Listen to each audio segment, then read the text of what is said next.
Selamat pagi, selamat datang di Rakurdi Thinking. Rakurdi Thinking pagi ini mungkin tidak berjudul karena tidak ada yang bertanya, tapi saya langsung menjawab. Dan jawaban saya itu sederhana saja karena banyak sekali yang komentar langsung dan tidak langsung mempertanyakan apakah saya betul-betul mengerti defense, apakah saya betul-betul paham tentang pertahanan, apakah saya betul-betul mengerti tentang militer gitu. Mungkin judul yang diberikan pada saya banyak ya, pengamat, analis, expert, influencer, apapun namanya itu bukan saya mencantumkan. Saya cuma merasa saya itu adalah seorang akademisi dan ingin berbuat yang terbaik dari ilmu-ilmu apa yang saya pelajari, dan perjalanan panjang saya menggali ilmu tersebut. Perjalanan panjang saya misalnya saja harus saya angkat hari ini karena beberapa hari yang lalu saya diundang oleh salah satu stasiun TV dan bisa dilihat di link bawah ini tentang wawancaranya, dan itu menarik. Pertanyaannya dari anchor yang sangat pintar dan saya agak kaget karena pertanyaannya begitu hebat. Mempertanyakan kepada saya, menurut Bu Koni, kita itu harus merubah pertahanan kita nggak menjadi ofensif? Saya bilang ya. Jauh sebelum negara poros maritim dunia ditempatkan oleh Jokowi, saya sudah melihat Indonesia itu demikian strategik, demikian kaya raya, demikian hebat, sejarahnya panjang, dan sejarah kita itu sejarah maritim. Sejarah kejayaan negara yang kuat. Kita bisa berhasil mengusir Portugis. Kita mungkin terlalu terkooptasi oleh ide bahwa Belanda menjajah kita 350 tahun. Tapi lupa, ada kerajaan-kerajaan besar yang berhasil juga mengusir para penjajah dan mempertahankan bagaimana kita menguasai perdagangan. Dan juga jelas perdagangan yang dikuasai oleh militer. Itu yang ditentukan oleh ancaman yang ada hari ini. Hari ini saja misalnya banyak orang bertanya, karena Australia baru saja mengeluarkan doktrin defending Australia. Menurut saya padahal nggak baru juga, itu sudah lama sebenarnya. Tapi karena mereka konsisten tetap saja diangkat dengan defending Australia. Maka dipertanyakan defending Indonesia itu seperti apa. Harusnya sih nggak usah bingung-bingung. Saya sudah pernah lihat bikin buku ini di 2009. Dan ini di launch di United States, di National Defense University dalam bahasa Inggris, dan saya menyatakan bagaimana sebenarnya negara sehebat Indonesia itu idealnya mesti memiliki apa. Dari mulai tentang seberapa ribu pesawat tempur, berapa banyak kapal induk, berapa banyak kapal selam nuklir submarine malahan, dan lain sebagainya. Sudah tercantum di sini. Dan ini sebenarnya hasil dari tesis saya. Ini juga tentang postur pertahanan negara dan postur TNI ideal. Sama halnya, maka ini juga dalam versi bahasa Indonesia bagaimana menyatakan sebenarnya Indonesia itu harus punya apa saja, tantangannya apa, bagaimana alat peralatan yang dimiliki kawasan, dan bagaimana kita harus memiliki supremasi di atas apapun yang dimiliki oleh kawasan, dan mengingatkan bagaimana sebenarnya Bung Karno waktu itu demikian hebat di tahun 60 bangkit dari rasa rendah diri dan bisa menyusun sebuah konsep pertahanan dan strategi pertahanan dengan revolusi military yang thinking yang begitu hebat. Bagaimana kita menjadi yang terkuat di bumi bagian selatan, itu menjadi sebenarnya inspirasi kita.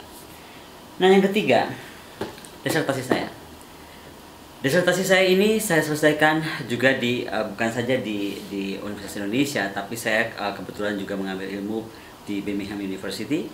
Dan juga dari situlah sebenarnya saya mendapat pintu masuk untuk melakukan penelitian saya di Israel, dan sebenarnya ini adalah comparative study antara TNI dan Israel Defense Force. Kenapa saya melihat Israel? Nanti saya akan jelaskan dalam kelas saya, tetapi intinya adalah begini.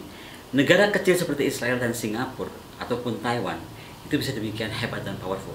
Kalau mau lihat dari urutan global power, maksudnya Indonesia tuh harusnya bisa lebih daripada itu. Kenapa tidak? Di sini jawabannya. Jadi, dan yang terakhir mungkin di dalam buku ini. Di sini saya memperlihatkan bagaimana sebenarnya strategi, bagaimana doktrin baru harus dibuat, TNI itu harus berubah, visinya harus menjadi offensive passive defense, doktrinnya harus berubah baik dari angkatan laut, angkatan udara, dan karena kita maritime nation, maka kita harus memiliki maritime defense vision. Ini bisa dilihat di halaman ini.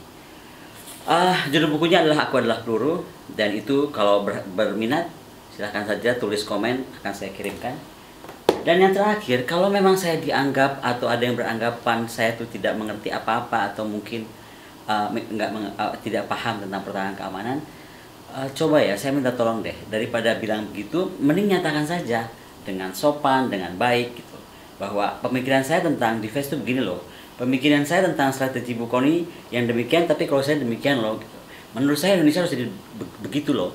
Jadi bukannya maksud saya ingin semua kita tuh terdidik untuk berargumentasi dan juga memberikan pandangan. Masalahnya di kita ini sekarang orang gampang berkritik. menyatakan bahwa you're not that smart enough atau barangkali kamu salah gitu, tapi nggak memberitahu yang benar. Nah, coba saya rasa kelas ini adalah untuk kita semua. Coba tolong kasih tahu yang benar. Contohnya ada Robert Kaplan. Anda Google saja siapa dia. Robert Kaplan jauh-jauh datang dari Amerika Serikat hanya untuk datang mewawancarai saya, dan waktu itu Menteri Pertahanan Yono Sudarsono di tahun 2010. Dan kenapa Robert Kaplan mewawancarai saya dan ditulis di bukunya Monsoon ini? Dan menariknya, beliau menyatakan saya itu defense spesialisnya Indonesia. Ini tantangan Robert Kaplan. Dan kenapa dia mewawancarai saya? Sebenarnya adalah berhubungan dengan buku Defending Indonesia ini.